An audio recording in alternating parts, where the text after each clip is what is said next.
Binigyan ako ng pagkain nila doon sa yun, may halong feeds.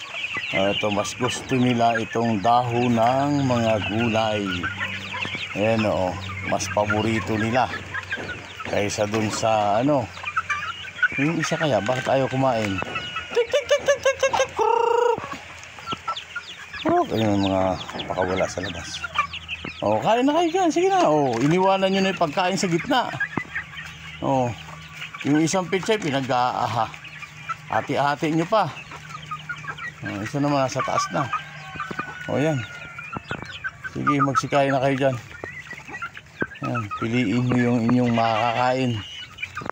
O, yan ang gusto nilang pagkain kaysa ibang ayan tayo buhaghag natin. Lagyan natin sa may takip. Ayan uy, may plastic pa ako doon. Tinatanggal ko kasi lahat ng plastic. Ayan.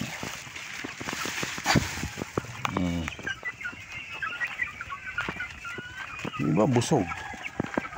Ay, may tubig oh. Bakit ginangal-ngal kayo? May tubig naman. Ayun oh. Yung pagkain nila oh. May feeds at saka kanin oh. Pag binigyan mo ng gulay, yan, mas gusto nila kaysa ibang pagkain. Ayan o. Ayan, at ako'y magdidilig ngayon. Ilang araw lang na umulan. Ayan po, at tayo magdidilig. Ayan. Okay, walang bunga ngayon ang ano.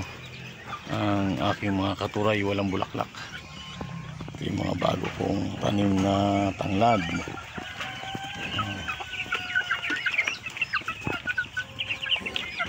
Okay, bye bye bye.